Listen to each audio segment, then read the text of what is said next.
But I know I'm a very polarizing character, and you can tell by my opinions that that's true. So. But I know you're speaking from the heart. You're speaking from the heart. That's why we like you on this show, Mike. You say what you mean, and you mean what you say. Unlike the folks in Washington or even Sacramento here in California, we have a heated race for governor. We had Arnold Schwarzenegger for, what, a term and a half? Oh, well, almost 2 terms, right? And yeah. we thought things were going to be better. He was going to be the reformer. We got rid of Gray Davis, who was the governor. We recalled him.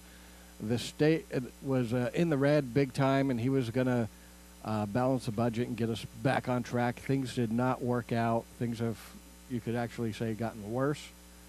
And now we have a Republican who's a multi-billionaire, former CEO of eBay, going against a guy who's been there before, Jerry Brown, 2-time governor, currently the Secretary of, or Attorney General of the state.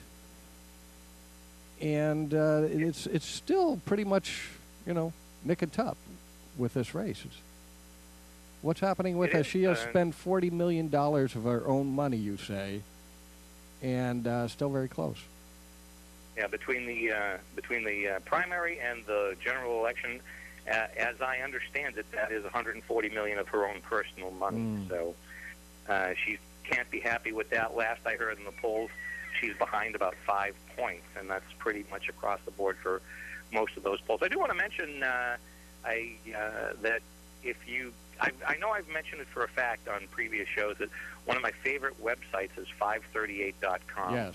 And that's, you got to spell it all out, but it's 538.com, run by a guy named Nate Silver, who started life as a baseball statistician. He loved baseball statistics. Then he started getting interested in political statistics, and he runs a fantastic site where he aggregates all the polls out there and then uses really hardcore statistics to apply to the polls. And he'll weight polls by how Republican they are, how Democrat they are, as far as their leanings, and then make predictions on the races. And he's done such a great job that I think he's been doing it for 2 or 3 years, and then the New York Times loved it, so they actually bought him and his website, and now they've incorporated it. You can now find his site on the NewYorkTimes.com. So check that out if you really like to follow the polls that are out there. So, but as far as Meg goes, it's a lot of money, and she's not getting many results, and now she's been called a whore by Jerry Brown, or at least his staff. I've got that.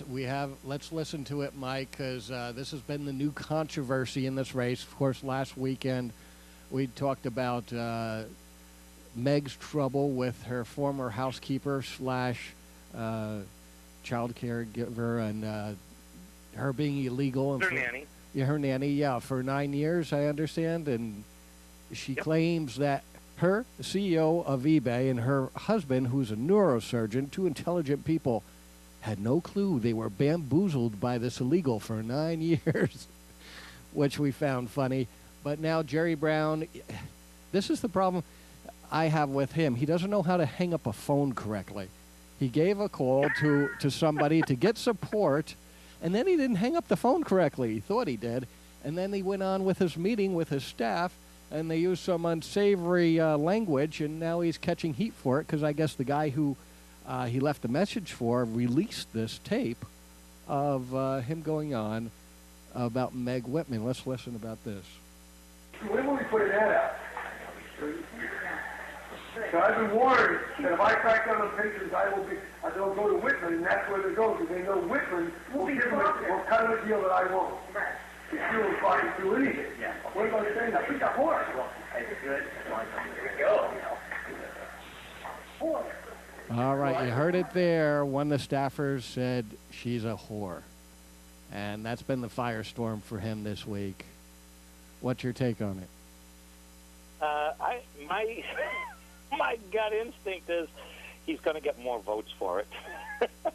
People are going to like it, huh?